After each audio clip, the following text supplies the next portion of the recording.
Thank you. Let me make some background remarks before I answer the question. I personally believe it's a tragedy, the situation you have described.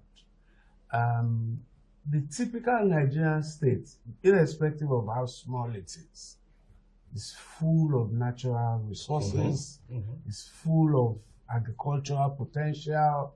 It has every single town I know has some historical significance that could be converted into a tourism opportunity. For instance, it has human capital.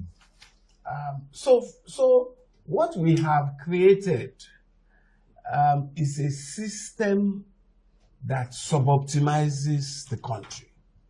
And we have to have a correct diagnosis of how did we create that system? There are historical stroke political aspects, but let's leave that for a second and focus on, because this was not always so. So in the First Republic, for instance, we had a system that some of my colleagues and friends have described as competitive communalism. Our communities were competing for development. In the First Republic, you had a Western region, an Eastern region, and a Northern region, and later a Midwest region, in which once one did something good, the others copied. Almost within, in fact, in the case of the University of Ife, what I'm told is that the idea was first conceived in Ife to have a university in Western region, but the East took up the idea and launched their own before Ife. Then ABU came, Nsuka, ABU, Stadium, Ibadan, Kaduna, Enugu, everything, educational programs. Okay, you do fair education. We are not sure we can do fair education, but we do scholarships, we do, so there was a industrial estate, same thing. So there was a system. So we have to focus on the constitutional system as well, as part of that factor. What has happened now is that we have a system in which we sit down in states. First of all, the quality of human beings, we have to start from the quality of human beings. So with due respect, you can't compare Chief Obafemi Awolowo, Chief Michael Okpara, Sir Ahmadu Bello with many of the so-called governors and leaders that we have today. So the quality of leadership, the vision, the character, the strength, the ability to engage and motivate the community, all those attributes of leadership have suffered significant diminution. Then, if you focus on the constitutional system, the system has, we were having a conversation before we went live about creation of states. That's a conversation for another day. But we have so fragmented the states and we have so created replaced that competitive communalism that I spoke about with a prebendal system in which everybody is saying, what is the federal government going to give us? One of the oddities is a state to set up a university. Then people will be agitating that the federal government should take over that university because we now feel states cannot do anything. So we have to focus on the constitutional system. That's a long-term solution because that's not going to happen today. In the short term, what are the strategies? Going directly to your short term. In the short to medium term, what are the strategic actions that many of our states can take? So, first of all, you must develop your human capital. Build robust education that creates human capital so that they are the engines of development of all of those things. And don't educate them in English and history and biology education and all of those things, like you see in many of our state universities. I don't say cancel those things, you can do them, but let it be the minority. But focus the 80%, 70% of the education you offer in the states on science, technology, economics, management, those things that create and focus the curriculum on entrepreneurship and diligence. So one, human capital. Then investment promotion. You know, if I were a governor of a remote state, with due respect, let me use an example, say Ekiti or Osun. I would actually be giving out land to industrialists. I would actually make it a policy that if anybody wants to invest in Osun State, Ekiti State, land allocation will be free. And I will be using land as a driver, not of revenue, as the current perspective is, but of development. So, you know, there's a short-sighted focus that land is our revenue channel, but it can be your driver of development because you don't have much development at the moment. So use the land to catalyze development. Let people consider, they look at the disadvantage of your state, then offer them some incentive. So we give you land, so we give you investment support, so we give you this. So anyway, a vast range of investment promotion activities to bring development into the state. You encourage public-private partnerships. You let investors know that we can use land as equity in your business. And if you want to build a factory, we'll give you the land free, we'll take 10% equity in your development. You are again building capacity for the future. You know, all sorts of things. You also have to have a very clear public-private partnership strategy. What sectors do you want to develop? You have to know what your areas of comparative advantage are. If I am in Ogun State, I must know that we have capabilities in cocoa, in rubber, in this, and we're looking for investors to tap into those value chains, and we're prepared to offer them incentives. I don't think development happens by coincidence. It has to be intentional. You have to study yourselves. You have to, let me tell you, let me give you, I don't want to derail too much, but I got into an enterprise in Ogun State in 2006, 7, 8. And what I did was I visited every single local government in that state on a study tour to try and understand the economy of each local government in the state. What are the resource endowments? What are the opportunities? What can you leverage? And I got to a place called Iwokwe, in Waterside. And I saw a pot, a more or less disused pot. It could be, the first thing that I saw in my mind was, if this was Europe, this would be a marine economy. That's what we later started calling it. This will be, there will be fisheries, there will be tourism, this whole coast will be filled with seaside resorts, there will be entertainment, there will be an annual carnival, there will be things that will generate resources. But Iwokwe is languishing there up till today. Well, so I'm just giving you that as an example, and I saw many other things. So the point is, we have to focus on what are the latent opportunities in this state. There's no state that doesn't have. In Osun State, there is Erinjesha, there is Inekiti, there is Ikogosi, there is all sorts of, in every town in Nigeria, there is some legacy story, historical story that can be framed into a tourist opportunity. So I just believe that there's a system we've created that one brings the wrong people into leadership and then gives them the incentive to just sit down and receive funds from the federal government. Sir. Yes, so absolutely. I've been a bit disillusioned about the consensus, the compromise that we came up with. Because, and my perspective is completely aligned with us.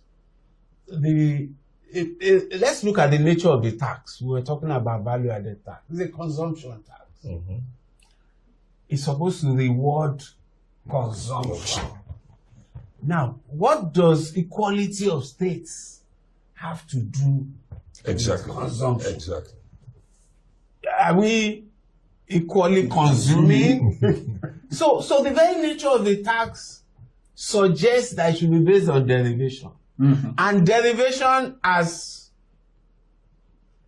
defined by Taiwo Oyedele and his team, not where the head office is, mm-hmm. but where the consumption, which is even a good place, which then rewards productivity and consumption. Exactly. So it was such a brilliant and sustainable. That's precisely one of the structures and systems that would have addressed the first point I made, that there are systemic issues that reward just sitting down and collecting from the federal government. And so we just did one again that says, no, just share the VAT on 50% equality of states. So it was the proposal. So my short answer to your question is that the best formula would be that being the one that rewarded derivation. Exactly. Based on consumption, where the consumption took place. Unfortunately, in Nigeria has been a compromise between the ideal and the political. So and sometimes those compromises are justified. Sometimes, for you to have a country, you must sometimes have some trade-offs, some compromises. I'm not convinced that this was the right one. By the very nature of VAT, it was not something that we should share on the basis of equality. By the very nature of VAT, if we wanted to promote the efficiency of that tax system, I wanted to encourage states to capture the income and wanted to encourage the agencies. But once we say it's about equality of the incentives are lost. Economics is about incentives. Incentives are lost. So nobody has an incentive. We are going to share this thing equally. Well, do you understand? So it becomes a democracy. What do we call it? It becomes a DEI. Diversity, equity, and inclusion. Now, which distorts the free trade, free flow of enterprise. So my short answer is I prefer the former one. I'm trying to find a middle ground. Some satisfaction with the compromise, but quite frankly, I'm not. I can't find any. Yes, I can't find any. So. Let me again make a background. When that Supreme Court judgment was delivered, I was one of those who were most excited about it. I also belong to a group that commissioned me to do a paper on all of the opportunities that this could open up and how we could make the benefits of that autonomy judgment available to our people. And we were all very excited. I must confess that the excitement has been replaced to a large extent with disillusionment. First of all, the judgment has not been implemented. Yes. The federal, again, another case of compromise. The federal government has sat down with the state governors who are very angry about that judgment. And they have reached a compromise that says, okay, we give you 3 months to ensure elections are conducted, because part of what the Supreme Court said is if you don't have a democratically elected local government, you don't get revenue. The federal government agreed to suspend implementation for 3 months so that all the states could conduct local government elections. Many of the states, as usual, conducted sham local government elections. And so we have local governments in place in most places, elected local government. We have a crisis that we see on TV in Osun State as a consequence of that. That 3-month extension has extended now You said the judgment was in July, right? Yes. This is February of the next year, and the concession has been extended and extended and extended. What was supposed to happen is that after that 3 months, you can justify the 3 months, but after that 3 months, the allocations were supposed to go directly to the local governments. Exactly. That has not yet started happening. Yes. So the states still collect the money and still give it to the local government. But the more unfortunate thing that happened is that because of the judgment, the governors saw that the stakes are much higher. If these people are going to be autonomous, instead of it becoming an opportunity, it became a disadvantage. Because they are going to be autonomous, I must make sure every one of them is a total cloning. Okay. That's what has happened. I must make sure I know about the ones that we are familiar with. We will take no chances. We must win every single councillor and chairman in our state. And we must make sure the individuals are complete cloning. So even if they give them the money, they will distribute it the way we instruct them. So we've, in an unfortunate manner, we've subverted the opportunities that... So the natural intent of the Constitution and the natural intent of the judgment has therefore been subverted. It has been subverted. Under political expediency. Expediency, exactly.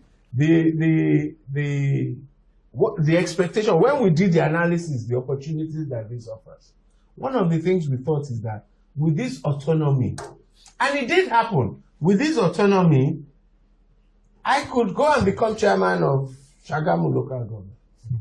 Because the resources are available for me to work.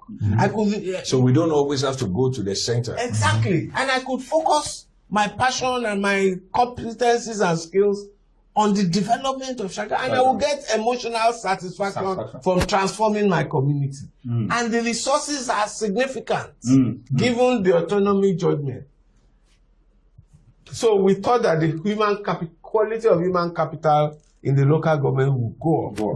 And we saw indications of that. Let me give you 2 examples. In Ijebu-Ode local government, I saw a gentleman come out. He wanted to be local government. He was a former commissioner of police, a lawyer, a distinguished, respected gentleman. And I was so glad. I said, yes, that's the effect of the autonomy. But hey, guess what? None of those type of people made it. You know, because the system said, this one, if I allow this one to become local government chairman, he's not going to listen to me. Sorry, Otto, before we go on. See, this last point you made. In the business schools, we've always analyzed it more like a leadership recruitment issue. Exactly. But what you are describing here is a more practical and nuanced thing. That our selection type before election means that we select people who are amenable to certain policies. So in some ways, it goes back to the earlier conclusion that we have prioritized politics over development. Yes. Absolutely. Yes. That's indeed a challenge. So it's a negative selection process. It's not your assumption about... Which is different from what China does, which is based around meritocracy. Exactly. That means you would have done certain things, you would have proven yourself to get into that position. Exactly.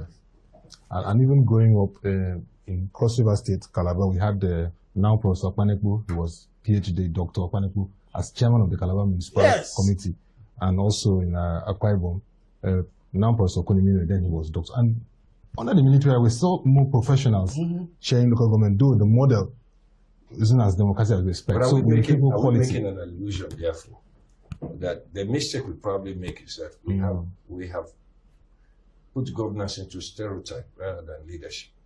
Which therefore runs contrary from an ideological position, and the concept of democracy is who the people want. Who the people want. So, who are those, like Plato said in La Republic, that there must be the invisible hand that makes sure that your leader are people you aspire to, not the ones who are most available. And as such, in the system we have today now, you see across all tiers, people in top positions, even up to our rulers, who are therefore held by police or FBI or in some cases other countries for fraud and so many things. And as such, is it therefore that the leadership process that will deliver the objective is the problem, or is it just the fact that men like yourself and whatever, you are not going to be able to survive in the political structure that has been created to, and as such, it's almost like we are hitting our heads against the wall right now. So we saw that,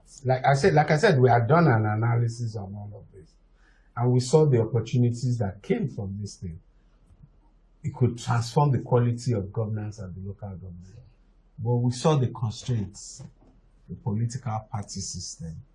Will that quality of people make it through the political party system to the electoral system? The elections for local government elections, the way they are done. Is it an election? And if you are sincere to yourselves, you find that 36 out of 36 states of Nigeria, there are no elections at the local government level. So even if that guy got to be nominated by a party, it is almost 100% certain that the ruling party at the state level is going to win all the chairmanships and councillors. So it had better be he's the candidate of the ruling party. So yeah. Excellent. So let's first remind ourselves what the Supreme Court, what were the issues in that dispute that went to the Supreme Court. The practice had become that, the truth is the Constitution stipulated that there will be a state and local government joint account. That was the intention of the Constitution, the JAC, where local government allocations will be paid into that account, and then the state, because the Constitution makers must have assumed that the state was the structure that was able to organize the receipt and disbursement of funds to the local government. Then the reality is that over since 1999 that we've practiced this thing, the states took control of the resources. Many of them purported that we did this on your behalf. So we have paid this on your behalf, we have paid this on your behalf. Including standing orders for loans. Exactly. And so at the end of the day, they gave the males of the local government just their salaries. Okay, go and pay your salaries. And that was the practice. The federal government or the federal attorney general concluded that, and the federal government concluded that this was not the intention of the law, and they went to the Supreme Court. Because it's a dispute between the federal and the state government, it can go directly to the Supreme Court. And so the Supreme Court had the argument. And the Supreme Court nullified the practice of the joint account, even though it's in the Constitution. It was, in my view, another doctrine of necessity. The Supreme Court did something that was not in the Constitution, but because it had had 25 years of seeing the abuse, it decided that I cannot sit idly by. In the maxim of the law, there cannot be a wrong and no remedy. So they created a remedy and cancelled the joint account and ruled that the allocations should go directly to the local government. The intention of the Supreme Court, in my view, is that it's more like financial autonomy. Take your money. But it then leads to one of the advantages some of us saw is that when you receive the money yourself as a local government chairman, you can create opportunities. Yes, you can do good. And if you do evil, you will be accountable. We can track you. Unlike the governor, you do not have immunity. Unlike the governor. You don't have immunity. You are accountable. EFCC can take you very easily. The sophistication at local government level, even we also saw that the way local government level works, if the local government chairman starts collecting the money directly and is embezzling them, the petitions to EFCC will be plenty. Because at that level, people, it's not as people are agitated. They will write, there will be 10 petitions to EFCC. EFCC will pick him. He doesn't have immunity. So it may have led to a more accountable process. And at the worst, if you steal, you are easier to deal with than a governor who has immunity for 8 years, potentially. So it was a process to kickstart financial autonomy. That, I think, was the intention of the law. Okay. And it may have led to greater accountability from the local government levels. Like I said, But you it's understand not the over. difference between the budget autonomy and financial autonomy? Well, it may also lead, tell us the difference. Okay, so if you understand that the budgeting process is a different thing entirely, we don't actually include the local government. Let me take piggy off you and say that this judgment does not appear to have been talking about budget autonomy because, this is the allocation coming to you. It's a receipt. How you plan for it is your role. It's your job. Now you see the point there. So we can reduce whatever is coming to you from the budgeting process. Exactly. So it doesn't create a budgeting process for you. You still have to create your budget and plan for it. But what it means is that when the money comes as the allocation, it doesn't cover your internally generated revenues. It's just the allocation, constitutional allocation coming to you from the federal allocation. And when you get it, we can track you. But right now, like I said, we have not implemented it yet. We are subverting the process. I've heard that now all the local governments have been told to now open accounts at the central bank. And that's where the money should go. That's the current constraint, because it's taking many of the local government time to do that. And then when that, hopefully, anyway, one day, that process will be complete and the monies will be going to the local government. It can begin a process of financial accountability. If EFCC, police, civil society, because we can never eliminate the role of citizens in all of this, which takes us to the issue of household. How does all of this affect the household? How do all of this affect the citizen? I think that, especially with regard to the local governments, I think that our citizens, our people, also have some blame. Who spoke about the inversion? You spoke about the inversion. We look to the federal government, then next state government, and then we remember in our moments of anger or something that we still have a local government chairman. Well, it should be there. I can't imagine why we can't hold our local government chairmen who are amongst us responsible.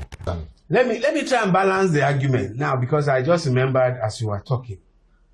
Why did the state, the road to hell, as they say, It's paved with good intentions.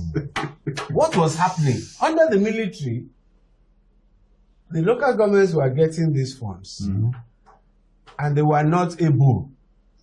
It's either through mismanagement, through corruption, or through lack of capacity. But those things were not getting done. So the state governments then took it over because we can't afford. So the payment of primary school teachers, which is a local government activity, the state government took it over. The running of primary health care centers, which is a local government, they took it.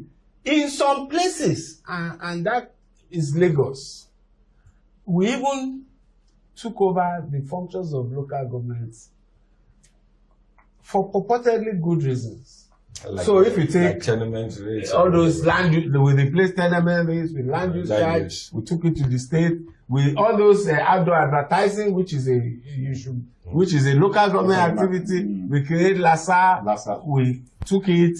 We were now sharing their portion of the revenue, including markets and so on. We created the market board. We took over their roles. So it seemed like in the Lagos example, we did it better. And so we got away. Because they had a backdoor way of sharing. They were sharing the revenues with them. to be fair to Lagos. So they didn't take away they created a more efficient structure at state level, but they were still sharing the revenue back to them. They were practicing the principle of derivation. Exactly. If you collected the money from you, we would share with Exactly. you. But like I said, the road to health is paved with good intentions. Yeah. So the fact that you have a good intention does not mean that you have not subverted the system and the structure and now created permanent lack of capacity at that level. Maybe the solution would have been to build the capacity for them, to help them create structures and systems to make those systems work. So the bottom line, going back to the household, our households derive no benefits from the local government level. And it has become a bad thing. The fact that you can't look to the closest tier of government to you for solutions. At that tier of government, if the solution was there, that poor woman could actually have gone to the councillor to ask. I went to the primary healthcare center, I didn't find a nurse. And there could have been an impact. But now, she just has no expectation of that level. Yeah. The people there are more or less the councillors and the local guys. He doesn't even control anything. He has to use his own personal funds. Selected. And so once they are selected in that manner, their mindset is, I'm just here to see what I can make in this short period. I don't know how long I'll be here. So it has become a completely dysfunctional tier of government, and it's not serving the purpose. The biggest factor that comes to me is that we have to build capacity at those municipal governments. The truth is that there's no capacity there. There's no, who are the staff of local governments? Who are the director of finance in local government? That the person that should be organizing the finances of the local government so that they can raise a municipal bond. That's the guy, the director of finance or the supervisory council for finance. So the quality, it goes back to that question of how do we improve human capital in our subnationals. At this point now, in this case now, the municipal, local governments, councils. How do we get the quality of governance at those levels to be of the requisite quality? And of course, to then balance it, you then need citizen engagement. How will we stimulate the engagement of our citizens so that they recognize that it's their job to hold the local governments accountable? So we need capacity and then the citizen mobilization. So, anytime you use the market, anytime you want to use private capital, private markets to solve a problem, it means you must have transparency. It means you must have high level of quality.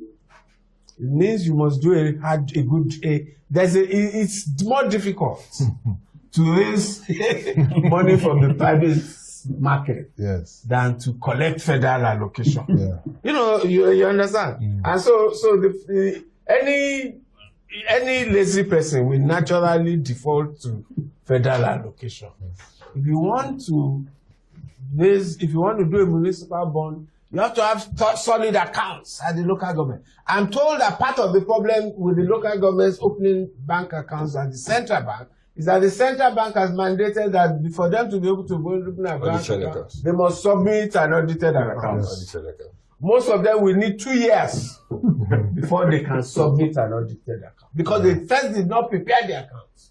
They now have to go and prepare it with vouchers and receipts, bank accounts, and then to get it audited. So you need, and that's the difference. Even with Nigeria, I'm sorry to take it to the national level.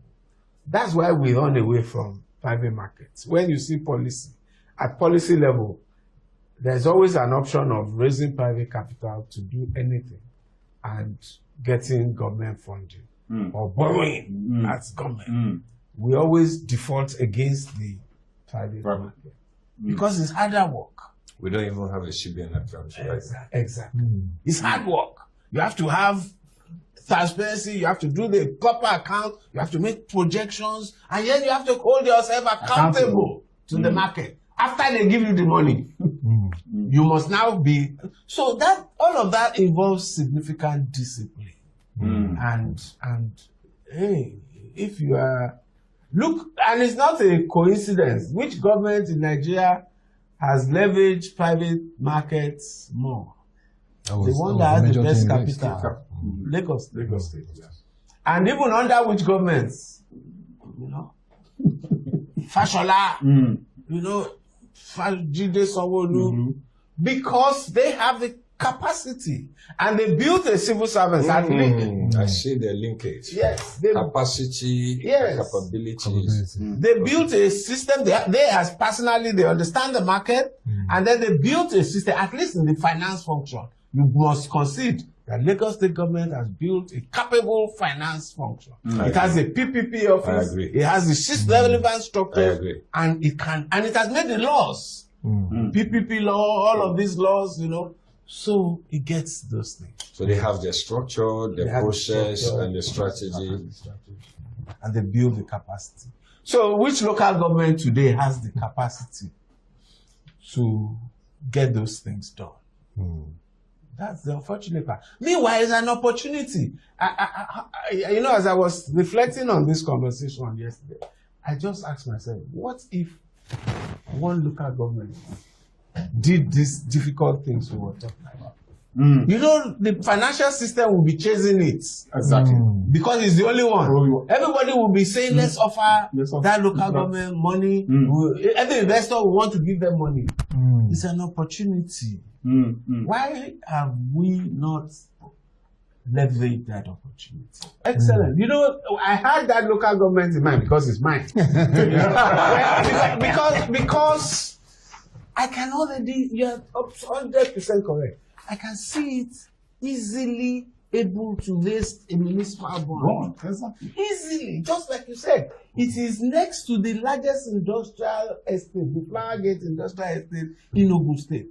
It has a residential community and an industrial community. It has a large population, growing and viable. Its location outside Lagos State has the best location to access Lagos market.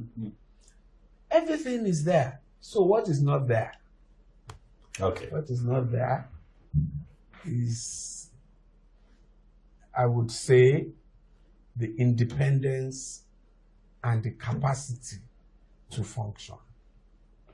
So if it has the independence, you know, that autonomy question, if it is an independent, I won't give money to a crony.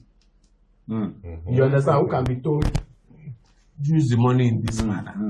I will give money to an entity that can be held accountable. So that's the first. So that's the autonomy question. And then the capacity question. Does it have audited accounts? Does it have financial systems that are transparent and auditable? Does it have the quality of leadership that understands the vision of all we are talking about? So those are the questions. And I will plead guilty for the collective. I can make excuses for myself. Including myself. I can make excuses for myself, but that's not the point here. We are guilty. And when I say I can make excuses for myself, what do you think I was doing? Trying to understand the economic structure. To know how. What do you think led me into some adventures that are outside the range that you normally not have invested? Exactly. So the point is that as an elite, educated Nigerian elite, we have been irresponsible in our relationship towards governance. We thought that we can get away with leaving governance to politicians and thugs. And we've now created a system in which even if you change your mind now that you want to enter, you cannot enter. So now it's now a war. It's now the system has concretized. So we hopefully we can continue to cheapen the system, and maybe when the local government thing becomes operational, maybe that's a building block that we can use. Maybe government and the Supreme Court and can find other minor building blocks and there to support the process.